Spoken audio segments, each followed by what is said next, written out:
ദക്ഷിണ പശ്ചിമേഷ്യയിലെ ഒരു രാജ്യമാണ് പാർസി അഥവാ പേർഷ്യ.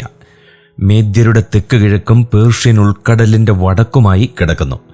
ഈ ദേശത്തിൻ്റെ മറ്റൊരു പേരാണ് ഇറാൻ. ആര്യന്മാരുടെ ദേശം എന്നാണ് അർത്ഥം. 1935 ഇറാൻ എന്ന പേര് ഔദ്യോഗിക നാമമായി അംഗീകരിക്കപ്പെട്ടു. ക്രിസ്തുവിന് 2000 വർഷം മുമ്പ് മധ്യേഷ്യയിൽ നിന്നു വന്ന ആര്യന്മാരിൽ ഒരു വിഭാഗമാണ് ഇവിടുത്തെ ആദിമനിവാസികൾ. 2 സംഘങ്ങൾ വന്നതിൽ ഒരു കൂട്ടർ മേദ്യരെന്നും അപരർ പാർസികളെന്നും അറിയപ്പെട്ടു.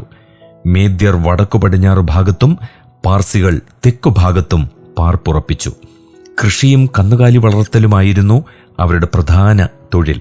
പാർസി രാജ്യസ്ഥാപനത്തിന് മുമ്പ് സുമേരിയൻ സംസ്കാരവും ബാബിലോണിയൻ സംസ്കാരവും ഇവിടെ നിലനിന്നിരുന്നു. ഹക്മത്താനെയായിരുന്നു മേദ്യരുടെ തലസ്ഥാനം. മേദ്യനായ സെക്സാറസ് നബോപൊല്ലാസറുമായി കൂട്ടുചേർന്ന് BC 612 നിനെവേയെ നശിപ്പിച്ചു.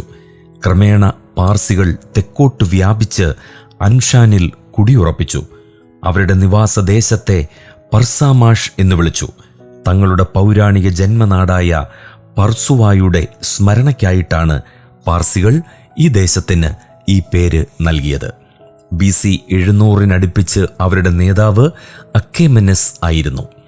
പാർസികളുടെ അനന്തര രാജാക്കന്മാർ അക്കമേന്യർ എന്ന പേരിൽ അറിയപ്പെട്ടു.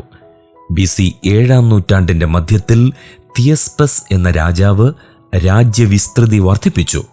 പാർസികളുടെ ദേശം അൻഷാന് കിഴക്കും പേർഷ്യൻ ഗൾഫിന് വടക്കും വ്യാപിച്ചു.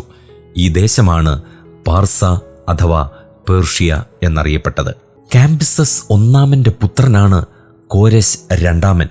വിശാലമായ പേർഷ്യ സാമ്രാജ്യം സ്ഥാപിച്ച ഇദ്ദേഹം BC 559 അൻഷാനിലെ ചക്രവർത്തിയായി.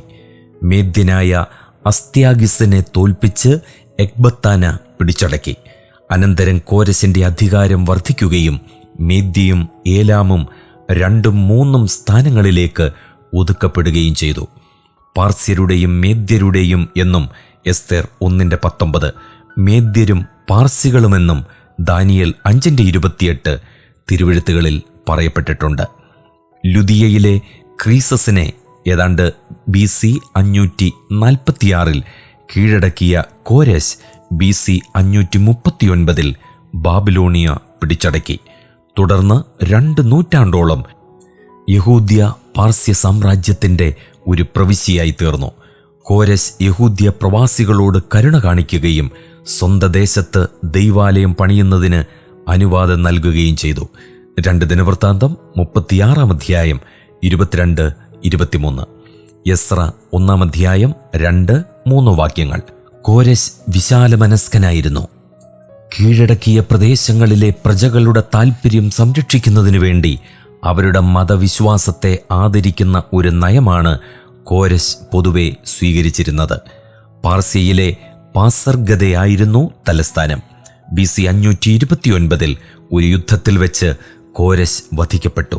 തലസ്ഥാന നഗരിയിലെ ഒരു കല്ലറയിൽ കോരശിനെ അടക്കി. ആ കല്ലറ ഇന്നും ശേഷിക്കുന്നുണ്ട്. പുത്രനായ കാംബിസസ് രണ്ടാമൻ കോരശിന് പകരം രാജാവായി.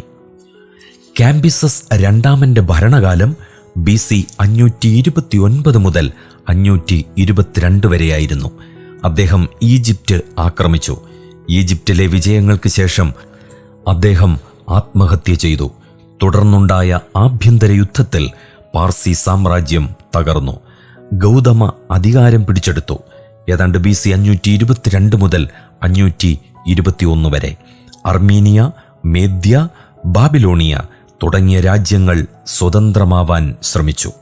അതിനുശേഷം ദാര്യാവേശ് ഒന്നാമൻ BC 521 486 ഇടയിൽ വാഴ്ച നടത്തി. കോരശ് ചക്രവർത്തി സ്ഥാപിച്ച പാർസി സാമ്രാജ്യത്തെ ഉറപ്പിച്ചത് ദാര്യാവേശാണ്. BC 521 ഹിസ്റ്റാസ്പസിന്റെ പുത്രനായ ദാര്യാവേശ് അധികാരം പിടിച്ചെടുത്തു. 6 വർഷത്തെ കഠിന പരിശ്രമം കൊണ്ട് എല്ലാ ലഹളകളും അടിച്ചമർത്തി. BC 515 വർഷത്തോടുകൂടി കോരശും കാംബിസസും കീഴടക്കിയിരുന്ന എല്ലാ പ്രദേശങ്ങളും ദാര്യാവേശിന് അധീനമായി. BC 512 അദ്ദേഹം ഭാരതത്തിന്റെ വടക്കു പടിഞ്ഞാറു ഭാഗം ആക്രമിച്ചു. പാർസി സാമ്രാജ്യം കാക്കസസ് മുതൽ ഉത്തര ഗ്രീസിന്റെ അതിരുകൾ വരെയും ഹിന്ദുസ്ഥാൻ മുതൽ കൂശ് വരെയും വ്യാപിച്ചു, അഥവാ എത്യോപ്യ വരെയും. എസ്തേറിന്റെ പുസ്തകം 1-ാം അധ്യായം 1-ാം വാക്യം. ദാര്യാവേശിന്റെ അവസാന കാലത്തോടുകൂടി പാർസി ഗ്രീക്ക് യുദ്ധങ്ങൾ ആരംഭിച്ചു. BC 491 മാരത്തോണിൽ വെച്ച് പാർസികൾ പരാജയപ്പെട്ടു. തുടർന്ന് BC 480 സലാമീസിൽ വെച്ചും പാർസികൾ പരാജയപ്പെടുകയുണ്ടായി.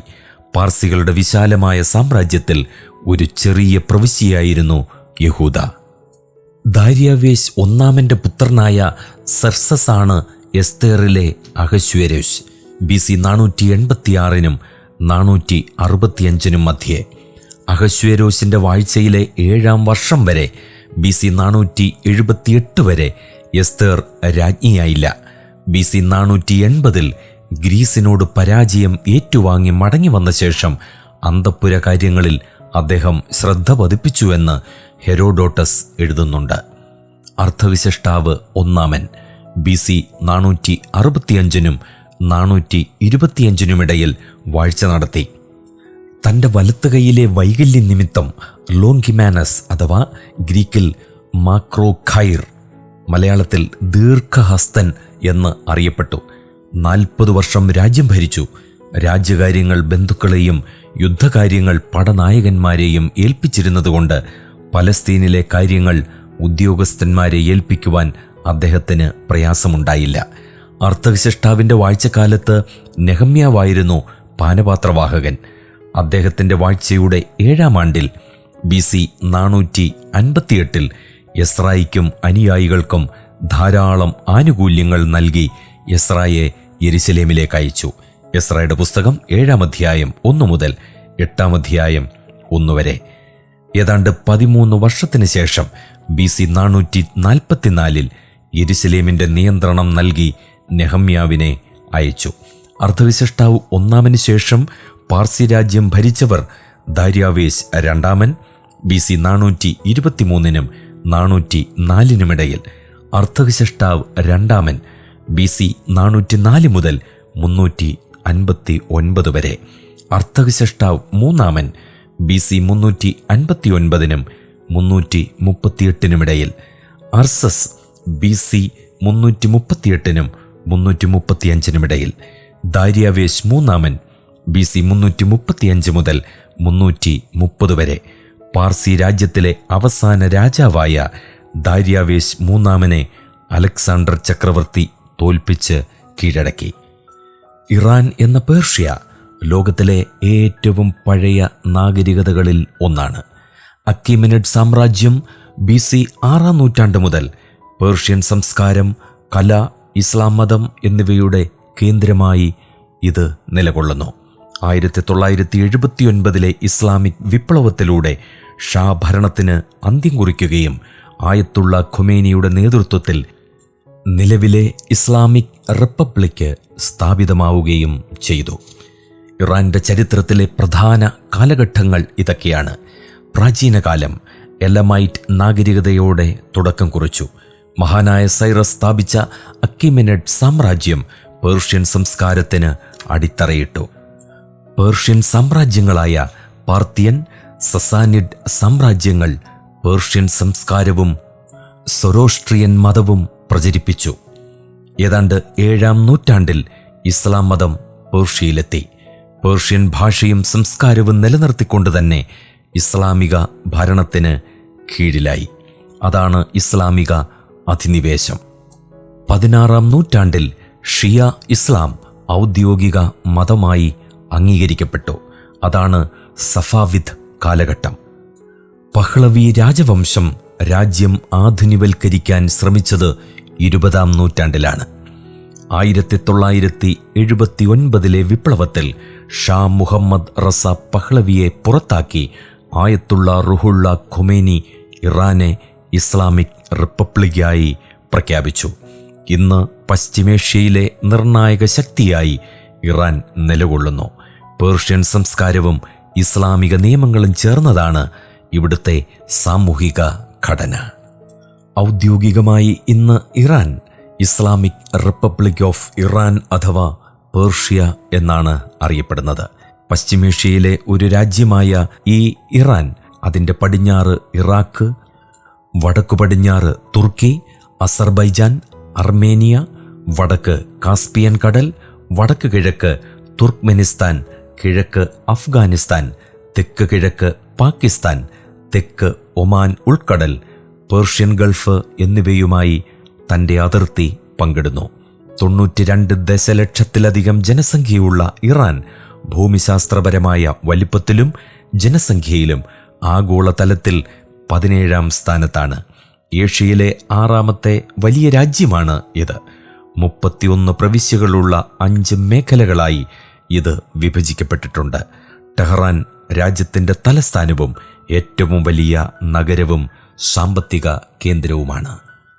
16ാം നൂറ്റാണ്ടിൽ തദ്ദേശീയരായ സഫാവിദ് രാജവംശം 12 ഷിയ ഇസ്ലാം ഔദ്യോഗിക മതമാക്കി ഒരു ഏകീകൃത ഇറാനിയൻ രാഷ്ട്രം പുനഃസ്ഥാപിച്ചു. ഇത് ഇറാന്റെ ആധുനിക രാഷ്ട്രത്തിന് ചട്ടക്കൂട് സ്ഥാപിച്ചു.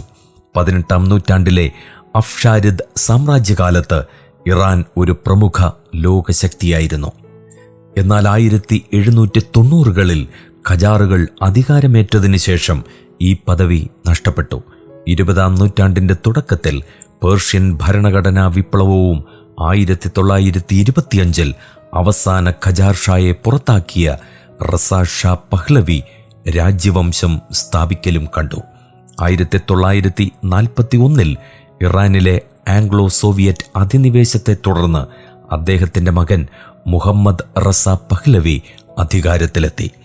എണ്ണ വ്യവസായം ദേശസാൽക്കരിക്കാനുള്ള മുഹമ്മദ് മൊസാദ്ദഗിൻ്റെ ശ്രമങ്ങൾ 1953 ആംഗ്ലോ അമേരിക്കൻ അട്ടിമറിയിലേക്ക് നയിച്ചു. 1979 ഇറാനിയൻ വിപ്ലവം രാജവാഴ്ചയെ അട്ടിമറിച്ചു. രാജ്യത്തെ ആദ്യത്തെ പരമോന്നത നേതാവായ Ruhollah Khomeini Islamic Republic of Iran സ്ഥാപിച്ചു.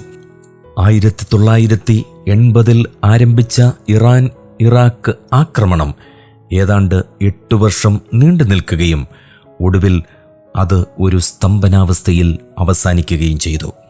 അതിനുശേഷം ഇറാൻ ഇസ്രായേലുമായും സൗദി അറേബ്യയുമായും നിഴൽ യുദ്ധങ്ങളിൽ ഏർപ്പെട്ടിട്ടുണ്ട്.